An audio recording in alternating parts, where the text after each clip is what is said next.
In the annals of the steppes, a ruler's worth is measured in the prestige he carries and in the dread he inspires, and most especially the herd he commands. And for the Yakbu of the Pechenegs, the father had a source of grating frustration, a man of proven piety, a man who had made many long heldings to the Tengri faith, a man who was wisdom few could hope to debate in religious circles, and yet for all this authority he had gained, the prestige he would possess, the force he would require, the loyalty of his vassals, it all was out of his reach. And in his last days, as he sought to take Hungary and make them a tributary, he led a siege that he shouldn't have led, and he was beset with camp fever, a fire in his gut, leaving in his bones, and in his final days he would pass, and the torch would pass to his son Abba, a young boy who could only hope to survive in this chaotic succession, his father passing from a virulent disease, and his vassals in Kurlatai, Simeon, would steal mass amounts of herd from the bustling empire. The son would become the head, but now would face even greater threats than that of his father. And as a young boy, he had a lot of growing to do, and he had to grow fast. He was left nothing with the trust of but his mother as his regent to help him manage the affairs. But alas, this is a male-dominated kingdom, and the young boy must lead from the front, and unfortunately he had very few he could trust. His Kurlatai would stand divided amongst the mixed, and he would have to set them up to be success. And the decline of his own father, of course, was merciless, and the consequences catastrophic. And the kingdom, that of the kingdom, was a ship without a rudder and tossed in a storm of its own making.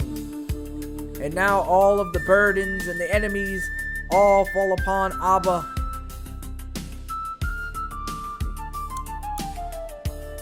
The legacy that the father had died to preserve will now rest entirely on the hands of a small boy.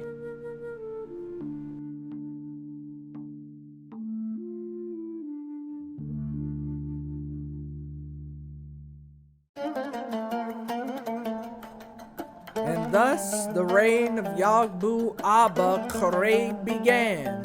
The throne he inherited was not a seat of power, but a bed of thorns. His counselors, of course, were quick to inform him that every vassal, powerful or not in his realm, absolutely detested him. And this was but another poison chalice delivered from his father's contentious rule. His father was a generous man. While he did execute many, there were some that he had allowed to live. And those very same people would now come together to haunt Abba, who they think would even be weaker than their father. And while these chieftains plotted, the kingdom would continue to believe. And of course, the immediate result was the loss of the royal herds from the treacherous chieftain that would steal at least 5,000 heads of cattle. And it was but a devastating loss of wealth and a brazen show of disrespect. And while his advisors would urge caution and consolidation, the young boy king did not think of governance but of retribution, and his mind would nearly fixate on the thiefly vassal. I will have my vengeance, he would mutter, his voice a low hiss that would startle the nearby scribe with the sounds of a snake. I remember what you did. The court, stunned by the sheer impudence of the crime.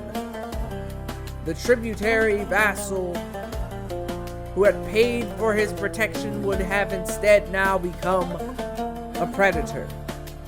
And it was, as the royal record keeper would note, insane. And of course, in these small moments, the corpse would glimpse the new Yagbu not as a pious long sufferer like his father, but as a different beast entirely. And in the current state of affairs, we are still locked into another war, Kuman and Tengari dispute, a rebellion not within his own lands. But before that, we look into the shadow of fame between man and son. And the son knows he cannot hope to be like his father. And a push. And his official first act as king was not of a grand hunt or a feast, but a funeral. He would bury his father in honor, for he did truly love him and knew that his father cared for him deeply. And as the flames would consume his father's remains, factions would form with shadowy veins, and Abba could feel their eyes on his back, weighing him and testing his diligence.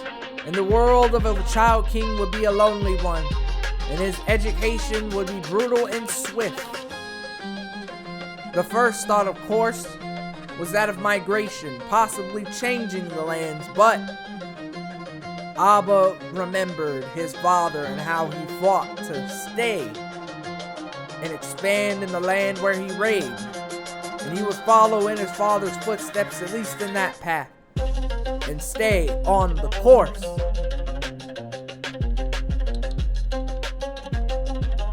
And long after, he would attend gatherings by his peers and meet the sons and daughters of the very men who plotted his downfall. And while these child events would go on, Abba's men, in hopes of strengthening relations with the Cumans, would help and assist with their rebellion. But enough of that, let us go back to the child events. And it was here in the dusty clearing that his nature would truly be forged among interactions with the young children of the other chieftains. There was one time he was drawn into a confrontation with another boy, and when the posturing quickly escalated, a courtier had recorded that with the alarm the two boys were beating the living hell out of each other. Abba, of course a small man for his age, but wiry and filled with a cold fury, refused to back down. He would meet the other boys' challenge with a flurry of fists and ignore the shouting of the adults, and the adults would dare not get in the way of the child Khan, lest they suffer his indignation. The fight between him were raw and undignified expressions of tension played out by the children, and Abba, he would be victorious in these conflicts, and it was cemented not by clever words, but by pummeling his rivals into submission. It was an act of youthful brutality that would have many unexpected political consequences. The beaten boys' sister, the Lady Yazi, would become his first and only friend, and he would learn a valuable lesson that on the steps, fear could only be a stronger foundation for alliance than loyalty, and he would not be as generous as his father. His developing philosophy would be further heightened during his visit to the local markets. He came upon a sickly child, a wretch whose plight would have moved his pious father to a generous act of charity. Abba was presented with the choice, very simply, to be generous or greedy. But the boy king was already vengeful enough. He looked upon the child, and then at his own coin purse, and he chose the way of greed. "My toys are my toys," he would declare to his tutor, who had suggested of making a small donation. And to his eyes, this was not his childish selfishness, but a conscious rejection of his father's path. Generosity was a luxury that he could ill afford, and piety had not saved his father from death by disease in a muddy ditch. And Abba's rule would be built on what was his and his alone, and he would have to hold every single dinar that he could. The hardening of his soul was a necessary defense, for as he was learning to fight and to hoard, his vassals would plot, and those plots would reach the inevitable conclusion of the independence faction declaring war for its freedom. And in this moment, it was when the boy king had made his first great mistake.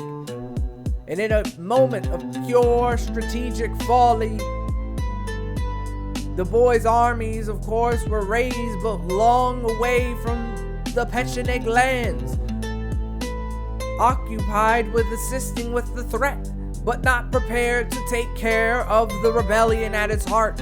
And it was through this catastrophic oversight, through his various focuses, he let himself open for failure from this independence war. Nothing but a 10-year-old child, and he was at war with almost his entire kingdom.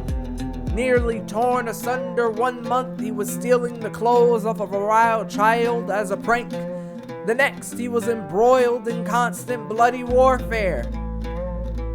And the fighting would be brutal and debilitating, and a losing battle would cost him many men, such as the likes of champions and his siege engineer.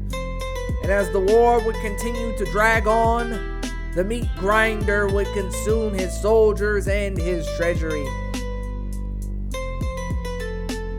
But of course, as long as it continued, he had the superior manpower. And even though his resources would dwindle and his position would grow more desperate, the war would end.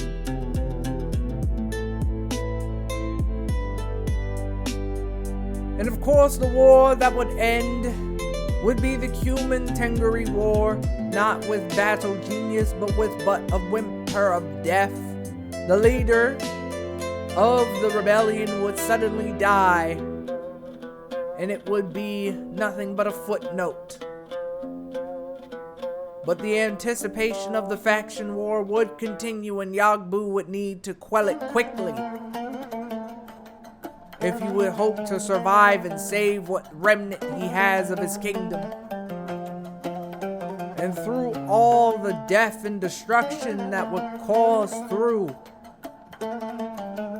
Yagbu Abba would be tested, and the steppes would offer no breaks.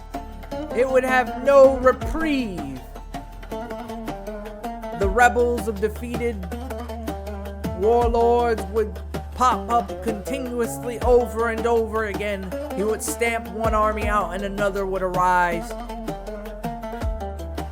And soon after, right before Abba could hope to fully quell the rebellion of the independence faction, the Cuman banners who he had fought with previously would rise to fight to take the very thing that they have sworn on blood oath to defend with his father.